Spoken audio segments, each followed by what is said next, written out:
criptomoedas, universo digital, informação, opinião e, é claro, muitos memes. Sejam muito bem-vindos à nova temporada do Crypto Storm, o papo sobre criptomoedas que vai ter a presença de analistas e também de mim, repórter de criptomoedas aqui do Seu Dinheiro, Renan Souza. Aqui ao meu lado, remotamente, a gente tem o Vinícius Bazan, o chefe de research da Empíricos, e aqui ao meu lado presencialmente o Walter Rebelo, também da equipe do Bazan. Bom, pessoal, antes de começar aqui, eu acho que seria interessante a gente falar para quem está nos ouvindo no Spotify, para quem está nos assistindo no YouTube, né? Quais são as expectativas para essa nova temporada. Então, bom, eu vou começar falando, né? É um prazer estar aqui. Quando eu fui chamado para o Crypto Storm, eu fiquei, assim, super honrado, porque, né, lembrarem do nosso nome é sempre um prazer, né? Então, eu espero trazer bastante informação, bastante notícia, bastante conteúdo quente aqui, pra gente conseguir debater o que está sendo debatido nas redes sociais, no universo digital, nesse mundo que é tão conectado das criptomoedas. Bazan, então fala você, qual que é a expectativa para essa temporada, para essa próxima temporada do Crypto Storm? Primeira expectativa é voltar a fazer um podcast. Para quem já me acompanhou de outros tempos, aí eu fazia o Tela Azul, que foi um dos principais podcasts de tecnologia aqui no Brasil. Foi muito bacana que a gente falava sobre tecnologia em todos os sentidos, né? A gente falava de tecnologia no sentido de como as diferentes ferramentas estão sendo desenvolvidas, como empresas de tecnologia têm suas ações listadas na bolsa e podem ser bons ou não investimentos, e também, principalmente, como que cripto tem se desenvolvido e isso pode abrir as portas de um novo mundo para as pessoas ganharem dinheiro e conhecerem uma nova forma de se relacionar com ativos. Então, eu já acompanhava também o Crypto Storm, que não é um podcast novo, né? É um podcast que está voltando aí para uma nova temporada, mas uniu o útil ao agradável aqui, depois que voltei para a área de cripto no final do ano passado, para a gente, de fato, botar de pé, mais uma vez, um projeto que leve de forma aberta e um pouco mais descontraída para a galera todo esse conteúdo sobre o universo de cripto. Para quem está ouvindo a gente, provavelmente sabe que cripto é um negócio super novo e principalmente no Brasil a gente ainda carece muito de papos legais. Não falo nem só de conteúdo também, né, de educação financeira sobre cripto, de conteúdo aprofundado sobre Bitcoin, sobre Ethereum, sobre os demais ativos, mas de um bom papo ali para você passar o tempo e curtir um pouco enquanto você aprende. Então, acho que o grande objetivo aqui é a gente ter essa dinâmica de troca, né? Semanalmente eu e o Renan vamos estar aqui, e aí a nossa terceira cadeira ela sempre vai ser ocupada por uma pessoa especial, que nessa primeira semana é o meu Walter Ego, o Walter Rebelo, que trabalha comigo aqui na equipe de análise da Empíricos. Boa, valeu, Bazan. Eu tive a oportunidade de tocar alguns episódios da última temporada do Crypto Storm, e, assim, parte da minha expectativa para essa temporada é um pouco reter da qualidade que a gente estava se propondo a tocar o podcast até então, né? Que é você, ter discussões que não só tangem ao universo de cripto, mas que também podem reverberar para a nossa sociedade, no que tange ao uso da tecnologia e da própria da carência de informação, como o Bazan muito bem falou, né? Que até quando se fala de coisas mais básicas, né? Entre aspas, básicas, como Bitcoin e Ethereum, as pessoas ainda a grande maioria das pessoas não tem uma boa qualidade de informação. E aqui, através do podcast, discutir isso de uma forma assim mais relaxada até e discutindo isso, botando as ideias na mesa, né? Você termina aprendendo muito mais. Legal, cara. Então, acho que com todas essas expectativas na mesa, acho que a gente já pode começar o nosso primeiro programa aqui, falando de hoje do que foi um dos assuntos mais comentados no Crypto Twitter, né? Que é a própria atualização The Merge. Ela tá marcada aqui pro dia 19 de setembro, a gente tá aqui tendo esse papo no dia 9 de agosto. Ela já tá aí há muito tempo, né? Ela já tá programada desde 2015 para acontecer. A testnet vem sendo realizados diversos testes na testnet do Ethereum e exatamente hoje, enquanto a gente está conversando, o número de contratos futuros em Ethereum superou 6 bilhões, né? Um novo all-time high, atingiu a máxima histórica. O que isso quer dizer, né? Quer dizer que as pessoas estão esperando que o preço do Ethereum vá disparar com essa atualização. Então, Walter, eu queria jogar para você, né? O que é o The Merge e por que tem tanta expectativa em cima do preço do Ethereum? O The Merge, ele é só uma parcela da transformação que a Ethereum está se propondo a fazer para se tornar o que a gente chama de ultrasound money. Um dinheiro que é deflacionário, que tem alta utilidade, né? Então, quando a gente fala de Ethereum, você tem mais de 3 mil aplicativos descentralizados que movimentam aí milhões de dólares por dia. E para toda transação que você realiza na Ethereum, você gasta o Ether, que é a unidade básica dessa blockchain.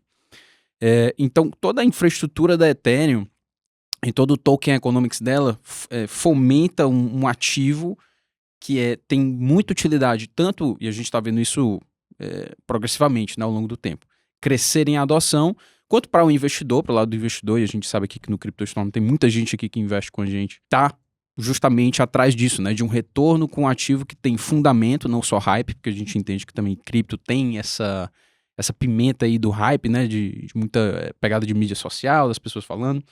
Mas aqui, me retendo ao tema da questão, né, que é o demerge, é justamente a migração do processo de mineração para o processo de validação, ou seja, do Proof of Work para o Proof of Stake. Então, se na blockchain atual da Ethereum, os blocos, né, que é a unidade básica de uma blockchain, que é onde todas as transações que são feitas na rede são encaixadas e ligadas ao resto da blockchain, nessas unidades, né, que são os blocos, se antes era produzido através do processo de mineração, em que você tem que quebrar um código matemático através de poder computacional, através de investimento em capital, né, em gasto de energia, agora vai ser feito de uma outra maneira. Que outra maneira é essa? Olha, o stake, né, que é, digamos assim, eu nem sei se tem palavra em português, Bazan, se puder me ajudar com isso, para stake, né, tipo... É quase colocar o seu na reta. Exatamente. Ou sua pele em jogo. Exato, é o skin in the game. Eu colocaria como prova de participação, né? Exato, alguma coisa assim. Exato. Bom, vocês definiram aí muito bem. Às vezes a gente vive muito no mundo do inglês quando tá em cripto, né?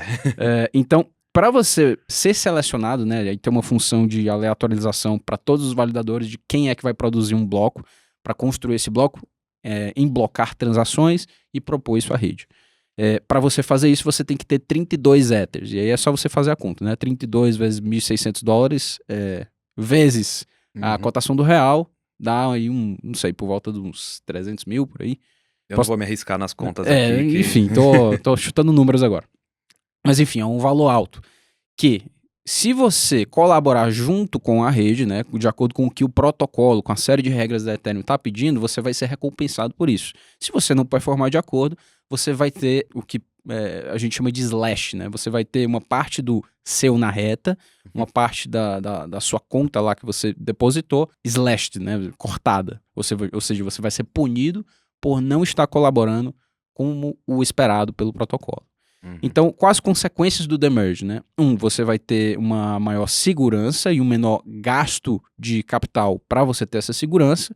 Você vai ter uma redução de 99% do gasto de energia na hora de minerar. Isso aí é muito positivo para todo esse movimento do ESG que a gente está vendo hoje em dia, né? E isso também pesa na questão de regulação.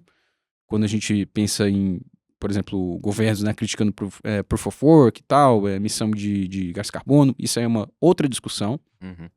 E também vai diminuir em 90% a taxa de emissão de Ether.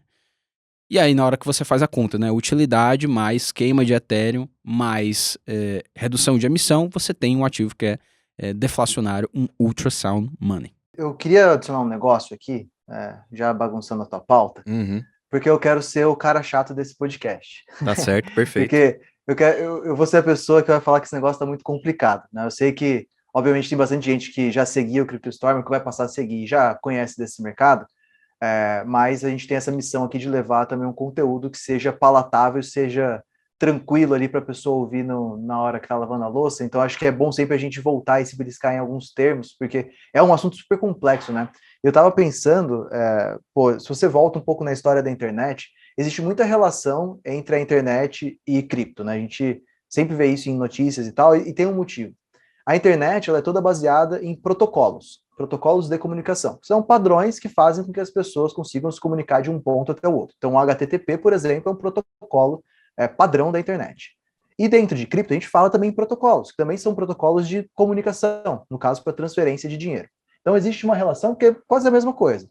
Só qual que é a diferença? Tirando as pessoas que são nativas de tecnologia, que gostam ou trabalham com isso, ninguém se dá o trabalho de entender como é que funciona o protocolo HTTP. Você não precisa saber disso. A internet só funciona e você vive muito bem, obrigado, né? Então, é até estranho a gente querer entender o merge, querer entender o Ethereum, porque, de fato, a gente, lá na frente, vai estar num estado em que você não vai precisar entender desse negócio. Na verdade, você tem que saber que você consegue usar essas coisas para o dia a dia. Então, eu queria tranquilizar o ouvinte aqui, que assim, se você não entende nada sobre esse negócio de merge, de funcionamento da blockchain, tá tudo maravilhosamente bem, porque assim, você é o usuário final, você precisa saber que esse negócio vai ser bom para você e você vai ser capaz de usar. E aí, em resumo, houve ao longo da história uma série de modificações e melhorias nos protocolos da internet para fazer que ela saísse da internet lá dos anos 2000 e se transformasse na internet que a gente tem hoje, que, pô, possibilita esse negócio por Zoom aqui, a gente gravar um podcast, vocês me ouvirem em tempo real. Então, o mais importante das pessoas saberem é que o Merge é uma das principais atualizações que vai acontecer dentro de um protocolo que é um dos melhores possíveis no ambiente de cripto e pretende possibilitar que esse negócio seja muito mais escalável e melhor e utilizável e seja mais robusto para o futuro, para garantir que, de fato, o Ethereum seja uma grande estrutura desse mercado. Com uma diferença. No caso da internet, é muito uma parada de winner takes all. O vencedor leva tudo. Então, assim, dificilmente você vai ter mais do que um protocolo que faça a mesma coisa. No caso de cripto, que é todo esse ambiente de descentralização, de possibilidade de você desenvolver as coisas sem amarras, não acho que vai ser só o Ethereum, mas é um winner takes almost all. Né? Então, você pode ter o Ethereum sendo um grande player e levando boa parte da fatia desse mercado. Isso vai ser possível se ele continuar se reinventando, continuar se melhorando. E o Merge é exatamente para isso. E aí você falou bem no começo, né? Um negócio que é preparado há muitos anos, porque toda essa discussão da migração, do formato, de como ele vai fazer validação e consenso, é um negócio que já está em discussão há muito tempo, só que é difícil pra caramba de fazer. Né? Tanto é que leva anos para você concretizar. Então, queria só tangibilizar para a galera assim, a importância desse evento. E vai ter bug, vai ter problemas, vai ter coisas que vão acontecer, né? Então, às vezes vão sair notícias falando, nossa, mas alguma coisa deu errado. Gente, desenvolvimento de tecnologia é assim, mas é um negócio extremamente pivotal na história de cripto que muda bastante o jogo para construir, né? Eu falei ontem para um amigo que vão existir dois momentos em cripto, né? Antes do merge e depois do merge. Vão ser dois momentos da história aí do mercado de criptomoedas. Bazan, então pegando o que você falou aqui, seria como, mais ou menos, pessoas comem ovo todo dia, mas não precisam saber como é que ele sai da galinha, como funciona todo o processo dele ser produzido dentro da galinha para comer ovo, né? Mais ou menos isso. Você tem que saber que teu ovo está na tua mesa, e você tem que garantir a procedência dele, você não quer ficar doente, você quer saber que dá para você comprar a hora que você quiser. Mas você não precisa saber ir atrás da galinha e fazer ela botar o ovo. Entendi. Não, legal. E Se então, você quiser, você pode, né? Vai que você queira. vai que você queira caçar galinha por aí, fica à vontade também. Eu acho que só para complementar aqui, Renan, eu acho que é muito uma fase do desenvolvimento de cripto que a gente tá agora, né? Quem tá mais utilizando cripto são os chamados blockchain nerds, né? Os nerds do blockchain. E eu acho que essa é uma missão importante do podcast, né? Você simplificar, porque às vezes você tem que falar em termos mais técnicos, mas você simplificar para dar acesso às pessoas, porque daqui a 10 anos ninguém vai realmente querer saber como é que é feito o ferro e o parafuso do negócio, né? Uhum. Vai só simplesmente usar, esse é, na verdade, o desejo que a gente almeja para cripto. Entendi. Bazan, eu vou jogar para você a pergunta, que é exatamente, então, tudo isso que você falou, né? A pessoa não quer saber, no final das contas, como é que funciona, ou ela nem tem necessidade de saber, mas existe uma expectativa de preço para o Ethereum, né? Senão não teria essa procura tão grande por contratos futuros, esperando que, né, todos os analistas que a gente acaba ouvindo, que a gente acaba vendo nas redes sociais, enfim, existe uma expectativa de que o preço do Ethereum dispare. Por que existe essa expectativa? Essa é uma atualização que vai fazer o Ethereum chegar a ser essa blockchain dominante, esse provedor de aplicativos, de possibilidades dentro do universo cripto? E uma segunda pergunta que é, existe alguém que hoje consegue competir, bater de frente com o Ethereum antes do Demerge? O que boa parte das notícias não fala é que o Demerge, ele é, na verdade, o comecinho de uma jornada muito longa para o Ethereum, de várias modificações que já estão planejadas há bastante tempo. Então, você tem dois momentos. Você tem todo esse hype, porque começa a sair notícias e tudo mais, que deve impactar bastante o preço, e aí isso justifica a atividade de futuros, derivativos e afins, mas você tem a visão também de longo prazo, que é aquilo que eu estava falando, cara. Existe um protocolo dominante hoje em termos de contratos inteligentes. Ele se chama Ethereum. A gente espera que o mais forte continue sobrevivendo e ganhando espaço. Para isso, ele precisa melhorar, se reinventar, se desenvolver. O merge é um ponto essencial de uma grande atualização que permite que o Ethereum continue sendo esse cara dominante. Então, essa expectativa de que no futuro ele pode valer bem mais do que ele vale hoje, está amparada no fato de que ele é um baita ativo premium, que ele ainda é pequeno perto do que ele pode ser, e que essa atualização abre espaço para deixar a economia desse ecossistema ainda melhor, que é o que o Walter pincelou ali, como ele poder se tornar deflacionário, né? Então, não é que escassez sempre vai resolver o problema, mas o Ether, ele nasceu lá no passado como um ativo que poderia ser criado, emitido tokens sem limite nenhum. Hoje, como a dinâmica já mudou nesses últimos anos, você começa a ter um limite e esse limite ele pode começar a cair ao longo do tempo. Então, você vai dando áreas mais saudáveis para esse negócio. E aí eu chego na sua segunda pergunta. Pô, alguém pode bater de frente? É muito cedo para dizer que não. Porque, né, o Walter bem pontuou. E, cara, estamos no começo desse negócio, tem muita coisa para se desenrolar.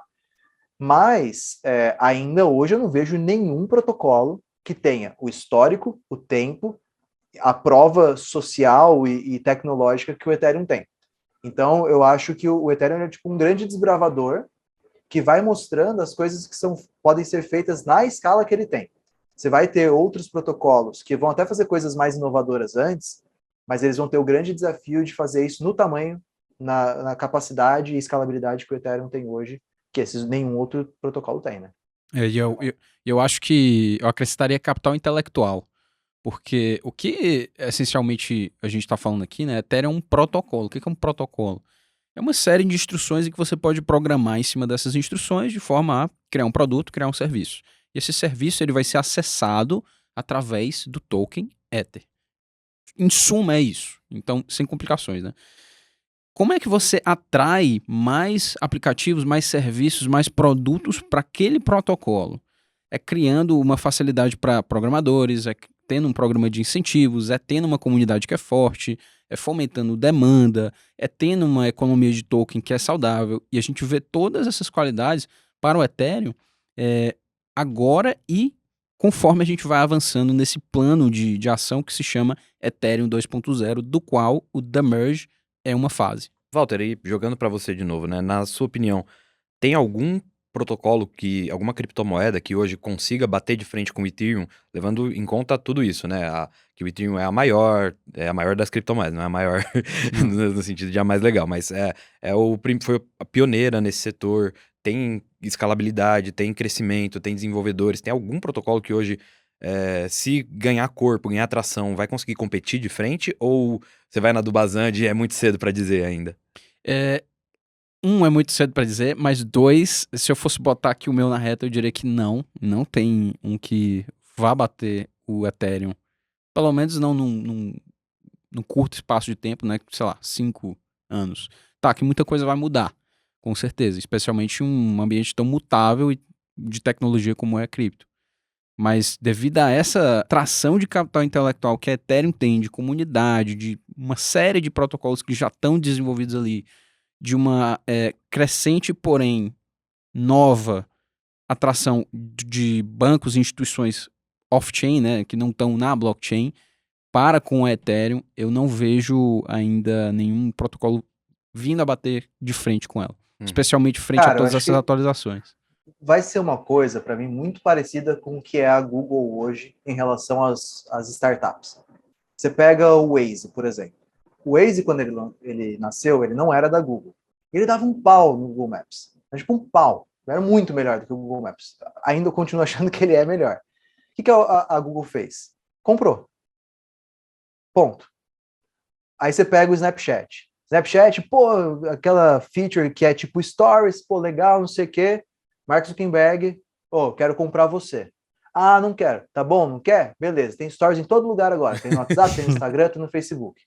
Então, os grandes, eles têm um poder que é o seguinte, ele não precisa fazer primeiro, ele precisa fazer bem feito para a base de usuários grande que ele tem. Uhum. É natural no mercado de tecnologia, seja em cripto ou não, que você tenha projetos, empresas menores puxando o carro ali em termos de inovações, eles validam aquilo, só que eles só conseguem validar aquilo num espectro muito menor. E aí você vai ter um player maior que vai falar, cara, isso aqui é interessante, eu vou ver se isso cabe na minha aplicação, que é muito maior. Aí, pode ser por fusão, aquisição, compra, cópia, tem N formas diferentes. Mas se for bom de verdade, aquele negócio deve ser trazido e incorporado naquele protocolo. A não ser que seja um caso do tipo, a Solana está fazendo um negócio mega específico para jogos, mas não tem a ver com o ambiente de DeFi do Ethereum. Beleza, vão ter nichos diferentes. Mas eu acredito que você tem essa capacidade de ir absorvendo inovações ao longo do tempo aí. Com certeza, eu vejo também mais nesse âmbito, não de winner takes most, né? Um ganhador vai pegar a maioria. E que outras blockchains elas vão ter propriedades e papéis diferentes no âmbito de cripto, né? Por exemplo, tem blockchains que conseguem, por exemplo, Polkadot, consegue fazer um onboarding de instituições para ter uma blockchain que é privada, ou seja, um caso de uso específico. Ethereum é mais é o primeiro ambiente onde você tem DeFi, que é finanças descentralizadas, você tem o ecossistema de NFTs agora nascendo e as padronizações dos NFTs, que são os tokens não fungíveis, né? Então, aquele negócio de propriedade digital. Então, eu vejo muito mais algo complementar do que algo de disputa diretamente. Uhum. E aí a gente pode analisar isso também por aquela lente, né, do trilema das blockchains. Uma blockchain, que é um sistema de consenso, né, em que os nossos mineradores, os computadores que têm uma cópia dessa blockchain, chegam a um acordo de que os saldos naquela rede, todo mundo que tem conta naquela rede, é X, né? Você entra na discussão do trilema das blockchains em que uma blockchain ela tem que ser segura, ela tem que ser descentralizada e ela tem que ser escalável. Por que essas coisas são importantes? Bom, segurança porque você não quer perder seu dinheiro, né? É óbvio. Segurança é óbvio, né? Você não quer ser vítima de um hack, você não quer ter enfim, coisas que acontecem que estão fora do seu controle, que você precisa ter uma segurança, né? Obviamente. Tem a questão da descentralização, porque isso evita censura na blockchain. Quem é que está operando nessa blockchain, né? Quem é que está encaixando transações nos blocos? Quem é que está fazendo essa escolha? Como é que isso é feito? Você precisa de descentralização para isso. E escalabilidade, porque você quer ter adoção, né? Não adianta, e esse foi o grande drama assim, da Ethereum durante o ano passado, não adianta você ter um baita sistema se ele vai ser caro para você transacionar. Então, poxa, você quer fazer um swap de um token, você não vai pagar $50 por isso. Isso não é user-friendly, né? Então, você vê outras blockchains fazendo escolhas, trade-offs, no que tange a esses aspectos do trilema das blockchains, né? Alguns optam por mais escalabilidade, mais centralização, do que... E aí deixa a desejar em segurança, por exemplo. Faz sempre você só pode escolher 2 desses 3, né? Por isso que é um trilema. E a Ethereum, ela, através dessas mudanças, ela está justamente querendo achar o meio termo entre essas três propriedades. Uhum. Ficar bem no centro desse triângulo equilátero, assim, Isso. né? Mas, Walter, pegando isso que você falou, não corre o risco, por exemplo, do Ethereum crescer de tal maneira, porque, por exemplo, uma das blockchains que falam atualmente que consegue correr atrás, né, dar uma canseira no Ethereum, é a Cardano, né, que hoje é a 8ª... Não, pô, aí não. Tô falando o que eu ouvi. É ruim. Tô falando o que eu ouvi. Calma lá. Renan, don't kill the messenger. Trouxe até o meu stake sheet aqui, vou dar pra você mudar de assunto. Maravilha. A gente tem que converter ele, Walter. Não, vamos. Tem que fazer o processo de iniciação. Não, tô brincando, mas já dei minha opinião aqui.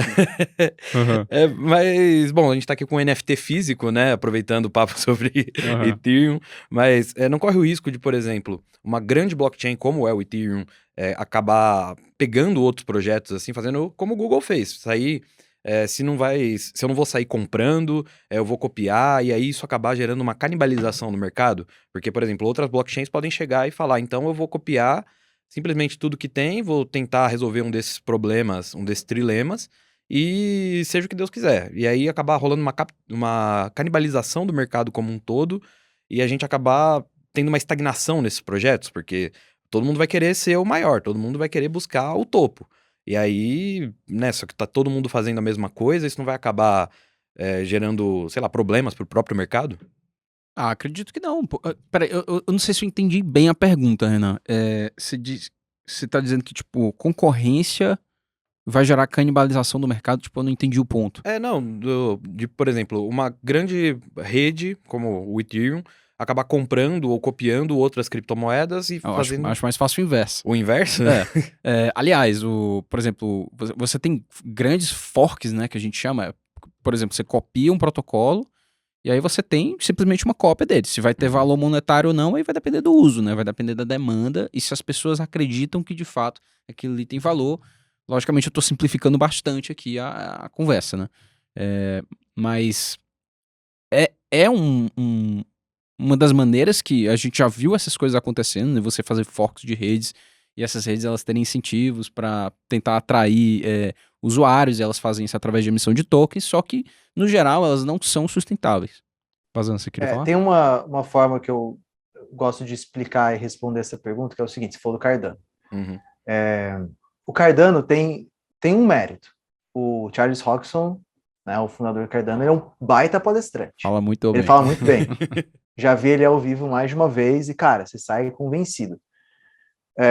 Mas eu acho que ele é muito mais um showman, e na verdade, sim, menos um showman no sentido mais capitalista e mais anarquista mesmo, porque ele é um cara bem anarquista, né, das antigas da comunidade, do que, de fato, um desenvolvedor de negócio. Então, a Cardano até melhorou o roadmap dela de desenvolvimento nesses últimos anos, começou a entregar alguma coisa, porque ela não entregava nada, só prometia, mas eu acho que ela está, assim, de verdade, anos atrás do Ethereum. E aí tem um ponto específico. Tem um cara chamado Joe Monegro, ele deu uma palestra num evento nosso em 2018, se eu não me engano, e esse cara também é bem das antigas desse mercado, e ele tem uma teoria, eu não sei se é dele, ou se ele adaptou, que chama protocolos gordos. Eu não vou entrar em muitos detalhes, mas basicamente é o seguinte: você tem uma base, que é o Ethereum, e você tem coisas que podem ser construídas em cima. E essa base, ela recebe o valor de tudo que é construído em cima. Ou seja, quanto mais aplicações você tiver, mais valor vai ter aquilo. Então, como se você olhasse para a internet e falasse, quanto mais sites e e-commerces e não sei o que tiver, mais valor a internet tem. O Ethereum tem o seu valor, que ainda que você não consiga mensurar no modelo fazendo conta, mas ele tem esse valor dele, você tem muita coisa de fato rodando ali dentro. O maior protocolo de DeFi está rodando em cima do Ethereum. Os principais jogos ainda rodam em cima do Ethereum. Você tem as melhores aplicações que vão rodar com smart contracts, estão rodando e estão atraindo usuários em cima do Ethereum. Então existe todo esse valor que ainda é um pouco intangível, mas os usuários da atividade que está em cima dessa rede. E isso é o que traz valor para ela. Aí ela pode ou não adquirir funcionalidades que outros protocolos tenham também. Mas esses caras têm que comer muito arroz com feijão primeiro para atrair gente, atrair desenvolvedor, atrair aplicações, atrair atividade, para então poder ser comparável ao que é o Ethereum. Né? Eu sei que eu estou soando como um defensor ferrenho aqui, amante do Ethereum, mas acho que é só tentando colocar um pouco em perspectiva o que de fato existe de valor e o que é mais o hype mesmo dentro desse mercado de, nossa, esse projeto é legal. Porque tem muito defensor ali do projeto, e Cardano, infelizmente, ainda é um caso muito assim, tem muito torcedor, sabe? Tipo, legal, você pode gostar, igual você pode comprar o fan token do Santos que tem disponível lá na Binance. Mas eu falo para as pessoas, você quer o fan token do Santos? Compre, porque você é um torcedor do Santos. Se você não tem muito porquê. Tipo, você não vai comprar um negócio porque, caramba, vai se valorizar absurdo, né? Então, tem que separar um pouco do que é a realidade que está acontecendo hoje nesses protocolos, do que é também um pouco de marketing e torcida em torno de figuras interessantes, como é o Justin Sun, da Tron, como é o Charles Hoskinson. A gente já vai falar dele também. Cardano. Você quer falar alguma coisa, Walter, sobre esse tema ainda? Assim, Cardano não, já percebi. Volto para aquela ideia do capital intelectual, né? A sua chain vale aquilo que está rodando em cima dela. E em termos de desenvolvimento, Ethereum é muito mais ágil do que qualquer outra blockchain, né? E eu tô falando aqui, não vou nem ampliar demais a conversa, falando só sobre Cardano. O capital intelectual e a cultura da Ethereum é de mover muito rápido, experimentação, fazer desenvolvimento friendly para novos devs, e isso se traduz também nas linguagens, nas bibliotecas de programação que são feitas para Ethereum, tanto como, enfim, a ação de players como OpenZeppelin, como Consensys, que são empresas que facilitam a adoção e a programação nesse ecossistema. E a Cardano é muito mais engessado, né? Muito mais movido a papers, como é que eu posso dizer? estudos mesmo mais formalizados, né? O que demanda muito tempo para um ambiente que precisa de velocidade e precisa de muitas cabeças pensando, né? Para você desenvolver, para você criticar e para você criar de fato valor em cima daquele ambiente digital. Seria como se o Ethereum estivesse jogando a Premier League e a Cardano jogando a Série B do Brasileirão, alguma coisa assim. Não tem que se preocupar. Eu diria que é por aí. Legal. Eu não entendo muito de futebol, mas essas pequenas referências eu ainda consigo pegar. Mas jogando de volta para você, Walter, a gente também teve uma discussão, né? O Ethereum não entrou na pauta do dia do Twitter por qualquer coisa, né? O Justin Sun, lá, o CEO, fundador da Tron, tava com planos, né? Juntou uma certa comunidade, né? Dá para se dizer assim, para fazer a divisão da rede, né? O hard fork entre o Ethereum que vai continuar com Proof of Work e o Ethereum que vai continuar com Proof of Stake.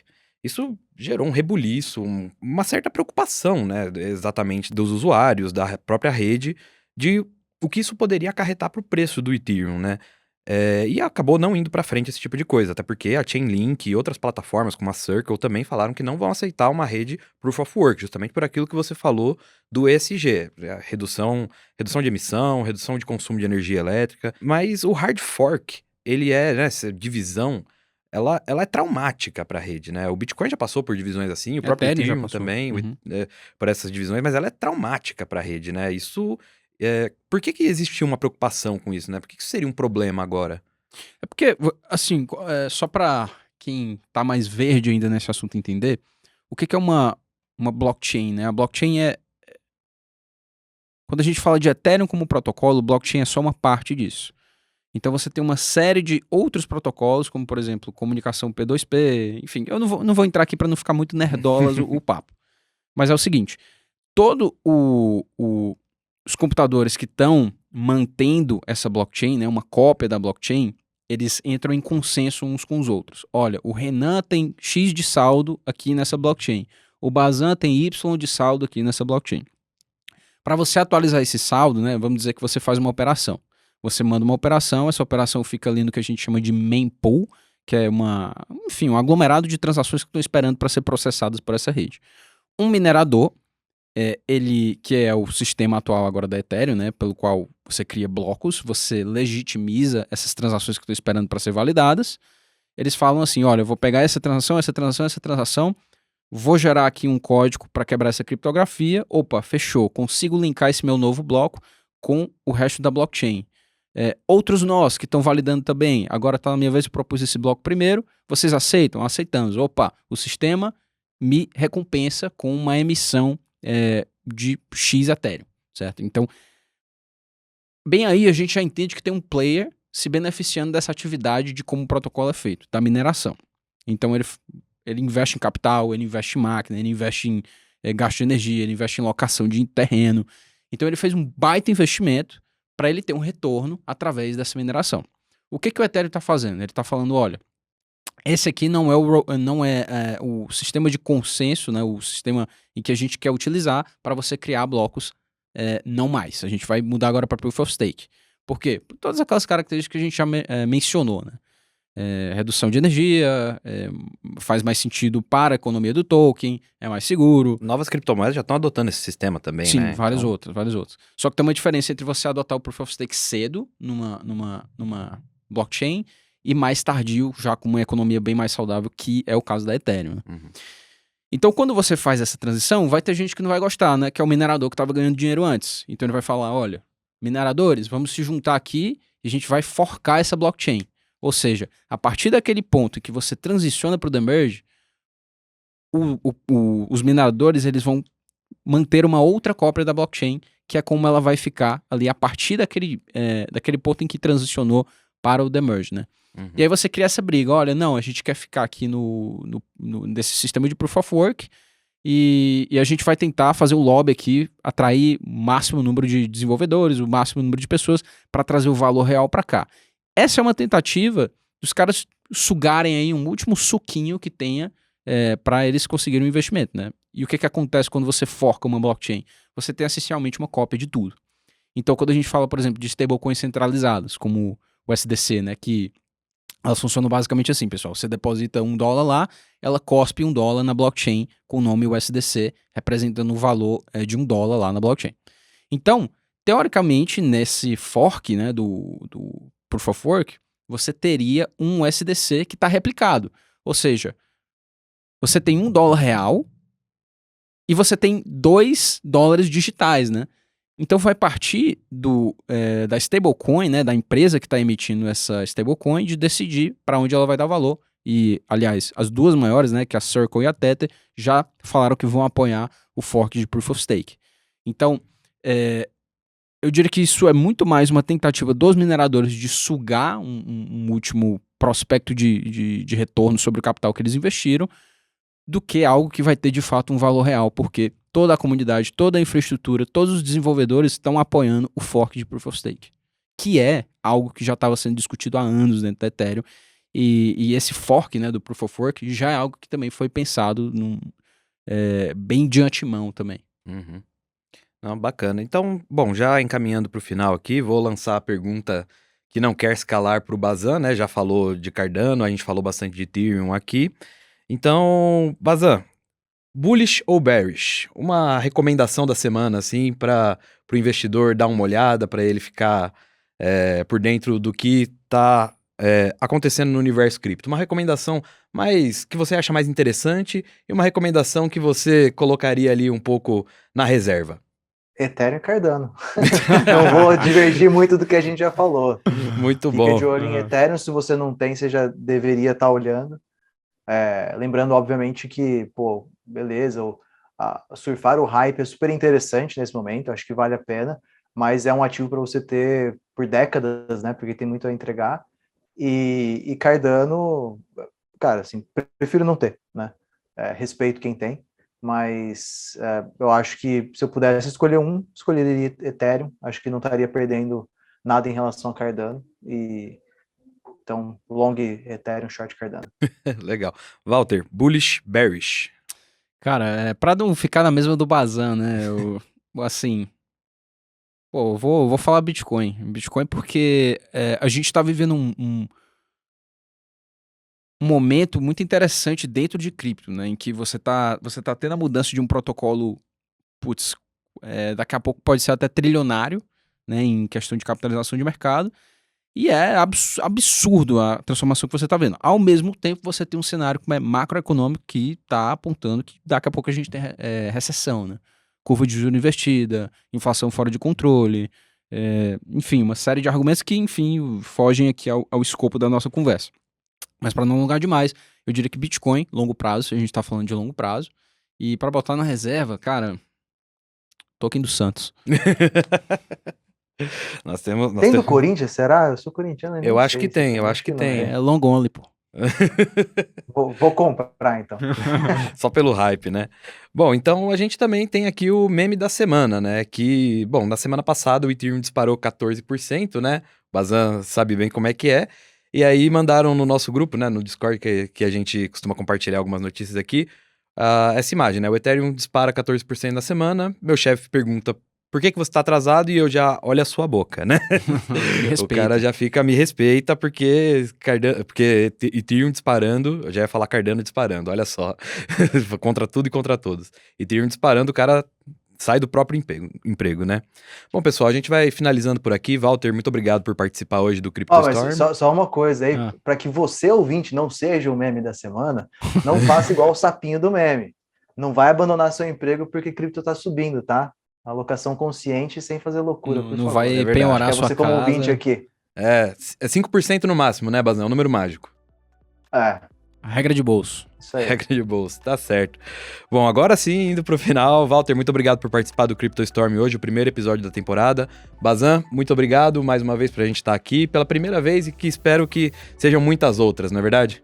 Não, e prometo que na próxima vou estar presencial. Não comentei, mas eu estava acamado aí, não podia sair de casa.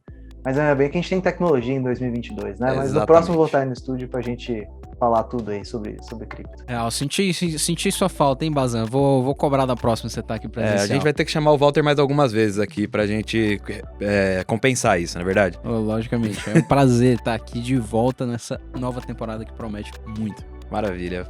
Pessoal, nós vamos Isso aí, encerrando por valeu. aqui. Mais um episódio do CryptoStorm e até a próxima. E tchau. Valeu, ó, compartilha com seu amigo aí que não conhece sobre cripto ainda. Manda o link para ele assistir ou ouvir esse podcast. Até semana que vem, valeu.